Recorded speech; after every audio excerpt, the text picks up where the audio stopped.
नमस्कार दोस्तों, good morning. आपका रोजगार किरदार में बहुत बहुत स्वागत है। दोस्तों, उम्मीद करता हूँ कि आप मस्त होंगे और स्वस्थ होंगे, जानदार और जबरदस्त होंगे। दोस्तों, हम किस चीज़ में बात कर रहे थे? हम बात कर रहे थे मौलिक अधिकार में। ठीक है, तो हमने मौलिक अधिकार 12 से लगभग पढ़ लिया था 21 तक। ठीक है, 21वां मौलिक अधिकार खत्म कर दिया था। आज हम पढ़ रहे थे 21 और 22, 23 और 24 का मौलिक अधिकार पढ़ेंगे। ठीक है, और इसके अंदर कौन कौन से कार्य किए गए थे उनके बारे में पढ़ेंगे। कौन कौन से कार्य किए जाते हैं, इन अधिकार में क्या क्या देते हैं। ठीक है, जो मौलिक अधिकार होता है आर्टिकल 22 और आर्टिकल 23 और आर्टिकल 24। ठीक है, इनको हम आज विस्तार पूर्वक समझेंगे, इसके अंदर क्या क्या होता है। ठीक है, तो आर्टिकल 22 ये कहता है कि गिरफ्तारी एवं निरोध से संरक्षण। तो इसमें ये होता है, तो गिरफ्तारी एवं निरोध से संरक्षण बिना जुर्म के हम, जब कोई व्यक्ति जुर्म करता है, ठीक है, जब कोई व्यक्ति जुर्म करता है लेकिन वह मुजरिम नहीं है, ठीक है, मुजरिम नहीं है, उसे संरक्षण करने का अधिकार है। ठीक है, उसे अपने बचाव करने का इसमें अधिकार बताया गया है। और आर्टिकल 22A में क्या है? आर्टिकल 22A में कि गिरफ्तारी का कारण बताया जाएगा कि उस व्यक्ति को किस जुर्म में गिरफ्तार किया गया है, यह कारण बताएंगे। ठीक है, उसको किस जुर्म में गिरफ्तार किया गया है, यह कारण उसको बताएंगे। और उसको क्या है कि उसके बाद जो केस लड़ने के लिए ना, उस मुजरिम को केस लड़ने के लिए उसके लिए वकील प्रदान कौन करेगी? उस या स्टेट सरकार करेगी या केंद्र सरकार करेगी। ठीक है, ये स्टेट में लड़ना होगा तो हाई कोर्ट में लड़ना होगा तो हाई कोर्ट करेगी, सुप्रीम कोर्ट में लड़ना होगा तो सुप्रीम कोर्ट उसको क्या करेगी? उसको वकील प्रदान करेगी। ठीक है, अधिवक्ता प्रदान करेगी। किसमें बताया गया है? आर्टिकल 22 के ए में बताया गया है। ठीक है, आर्टिकल 22 के ए में बताया गया है। अब जो 22(2) में क्या है? उस व्यक्ति के जो वो मुजरिम है ना, मुजरिम को क्या करना पड़ेगा? 24 घंटे के अंदर मजिस्ट्रेट के पास क्या करने का? पेश करना पड़ेगा। ठीक है, मजिस्ट्रेट के आगे पेश करना पड़ेगा।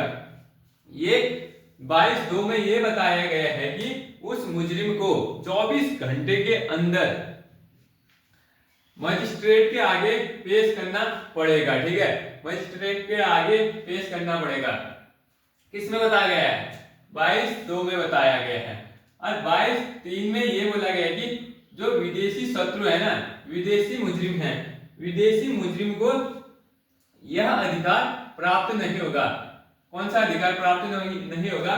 कि 24 घंटे के अंदर मजिस्ट्रेट में प्राप्त पेश किया जाएगा, यह नहीं किया जाएगा। ठीक है, जो विदेशी मुजरिम होगा वो 22(3) में बताया गया है कि जो विदेशी है ना, विदेशी मुजरिम, इसको 24 घंटे के अंदर जो है, 24 घंटे के अंदर उनको कहां पेश नहीं किया जाएगा?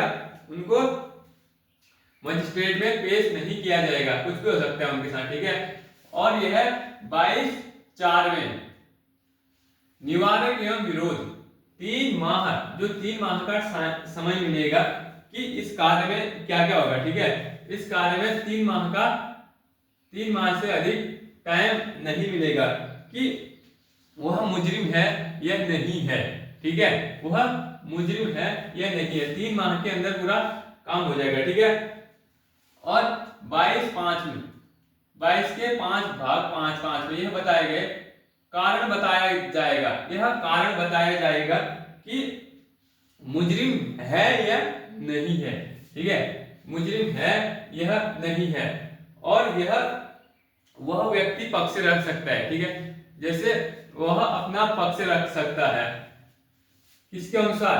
22(5) के अनुसार व्यक्ति अपना पक्ष रख सकता है, व्यक्ति अपना पक्ष रख सकता है। ठीक है, 22(6) में यदि जरूरी नहीं होगा तो सरकार उसको नहीं बताएगी। सरकार उसको नहीं बताएगी। क्या क्या नहीं बताएगी? कि वह व्यक्ति मुजरिम तो है या नहीं है, ठीक है, उसको नहीं नहीं बताएगी। ठीक हो गया। 22(7) में क्या बताया, किन मामलों में और कितना निरोध होगा, किन मामलों में कितना संरक्षण होगा और कितना कितना संरक्षण होगा, ठीक है, मतलब कौन कौन कौन से मुजरिमों को किस किस प्रकार का दंड दिया जाएगा। इसमें ये बताया गया कि कौन कौन से मुजरिम है ना, जो मुजरिम है उनको किस किस प्रकार का दंड दिया जाएगा 22(7) में बताया गया है।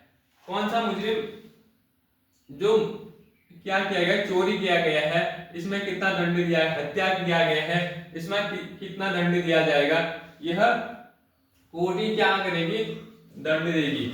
आर्टिकल 23 में क्या किया गया, बलात्सरम एवं प्रतिबंध, बलात्सरम एवं प्रतिबंध, बंधुआ मजदूरी हो गया, ठीक है। बंधुआ मजदूरी अधिनियम कब आया था, बंधुआ मजदूरी अधिनियम आया था 1976 में, बंधुआ मजदूरी अधिनियम 1976 में। इसमें क्या होता है, जबरन कार्य कराया जाता है, ठीक है, छोटे बच्चे हो गए, छोटे बच्चों को जबरन कार्य किया जाता है, और महिलाओं को एवं पुरुषों को जबरन कार्य किसी मतलब उसमें पैसा कम दिया जाता है लेकिन जबरदस्ती मजदूरी कराया जाता है, ठीक है, उनके अनुसार।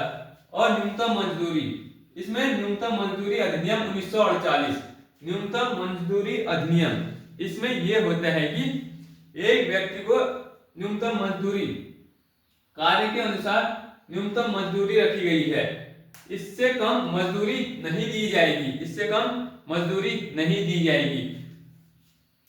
इसमें क्या बोला गया, न्यूनतम मजदूरी दी जाएगी, इससे कम नहीं दी जाएगी, ठीक है। माना दिन की उसकी क्या है कमाई 400 रुपया, ठीक है, 400 रुपये से कम नहीं दी जाएगी, नहीं दी जाएगी, तो वह व्यक्ति उसको 400 रुपये देगा ही देगा, ठीक है। अब आर्टिकल 24 है, आर्टिकल 24 क्या हो गया, बाल श्रम पर प्रतिबंध, बाल श्रम पर प्रतिबंध। आर्टिकल 24 ये बोलता है कि बाल जो बच्चे हो गए, बच्चों को श्रम, जो बच्चों को श्रम कराते हैं ना, कार्य कराते हैं, उससे प्रतिबंध लगाए गए, ठीक है, उसमें प्रतिबंध लगाए गए हैं कि जो 14 वर्ष तक के बच्चों को कारखानों एवं जोखिम भरे स्थानों पर कार्य नहीं कराया जाएगा, ठीक है। जैसे बड़े बड़े फैक्ट्री होते हैं और बड़े बड़े कारखाने, उसमें जब छोटे छोटे बच्चों को कार्य नहीं कराया जाएगा, लेकिन उनकी एज कितनी होनी चाहिए, 14 से कम होनी चाहिए बोल रहे हैं, ठीक है, 14 से कम नहीं होनी चाहिए, उससे आगे होगी कार्य कर सकते हैं, ठीक है। तो अब इसमें क्या बताया गया कि 2006 के अनुसार 2000 अधिनियम, एक अधिनियम आया था, कब आया था, 2006 में आया था, ठीक है, ये अधिनियम आया था 2006 में। 14 वर्ष तक के बच्चे इसमें कार्य कर सकते हैं, लेकिन 2006 के अनुसार यह बताया गया है कि घर, दुकान एवं होटल पर रोक लगाई गई है, घर और दुकान, घर, दुकान एवं होटल पर जो बच्चे हैं ना, उनको रोक लगाई गई है कि इससे छोटे बच्चे यहाँ काम नहीं करेंगे, लेकिन इससे बड़े काम कर सकते हैं, ठीक है, इससे बड़े काम कर सकते हैं। और एक आया था अधिनियम 2016 में, किसी भी उद्योग और व्यापार के लिए 14 से बढ़ाकर इसकी एज कितनी की गई थी, 18 की गई थी, ठीक है। जो क्या बच्चों को कारखाने एवं जोखिम भरे स्थानों पर इनकी एज बढ़ाकर 14 से 18 कर दी गई थी, ठीक है, 14 से 18 कर दी गई थी। कौन सा आर्टिकल कह रहा है, ये 24वां आर्टिकल कह रहा है, ठीक है, आर्टिकल 24 कह रहे हैं। नमस्कार दोस्तों, जय हिंद।